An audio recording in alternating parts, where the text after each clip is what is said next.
Petty Officer First Class Juwaria Webb joined the Navy after September 11, 2001. She's Muslim, but Webb was told at boot camp that she could not cover her hair with a traditional hijab. I felt naked. I felt like everyone was looking at me. I felt uncomfortable. Um, but it took time for me to get used to it. She still covered her hair when she was out of uniform. As her faith deepened, she says she wanted to make the hijab part of her Navy life in San Diego. A few months ago, her command granted her request for an accommodation under the Religious Freedom Restoration Act. It's something that I've always wanted to do. I was just worried about how people would perceive me because now I'm supposed to be this religious person, and if I get upset, well, all Muslims get upset, and I have to be careful of what I say and what I do because now I'm representing Muslims. And also, it made me feel very proud because now I feel like now I'm representing Muslims and they can see how we really are. RFRA has been in the spotlight as a number of troops, including a group of Navy SEALs, have filed lawsuits on religious grounds. They're challenging the military's COVID-19 vaccination mandate. The Pentagon is discharging troops who refuse the shot. Attorney Daniel Blumberg's firm handles religious freedom cases. He's not involved in COVID lawsuits, but he's worried his clients could be impacted. He says the Navy is bypassing the normal process for granting religious accommodations. I think the process itself is causing a significant part of the problem. But the big problem is that nobody is getting granted. Nobody's getting granted, right? Though mainstream Christian leaders support the vaccine, the most common objection is that the cells used to research the vaccine were ancestors of aborted cells taken decades earlier.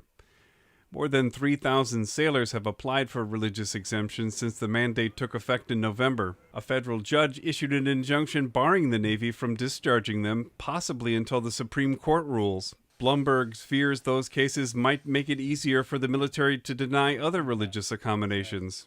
If a service member has a sincere religious belief and the government substantially burdens it, then the government has to have a really good reason to do that and in no other way of accomplishing the mission. Blumberg has represented Sikhs who have filed lawsuits to wear traditional turbans and other sailors whose faith emphasizes wearing beards. He says the law is supposed to find reasonable accommodation wherever practical. There are going to be some environments that will not be as conducive for having a bearded Jew or Sikh or Muslim serve in. They just won't.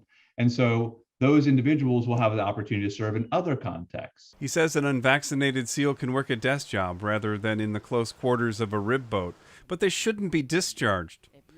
Navy leaders have told the courts that they see vaccination as the way back to normal after crippling COVID-19 outbreaks sidelined ships. Navy Surgeon General Bruce Gillingham spoke to sailors in a video. COVID is a force readiness issue, and there's no better protection for an individual, a family, or the community than getting the immunity that comes from being vaccinated. I do support the COVID vaccine, so that's why I'm vaccinated.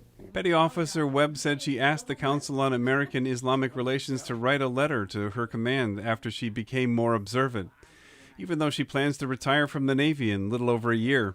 In her case, the Navy set limits on where she can wear her hijab. For instance, if she ever works on a flight line. Why am I going to wait until later? I don't know if I have later. So go ahead and do it now. I wish I would have done it sooner because I feel like it's helping me become a better person. Steve Walsh, KPBS News.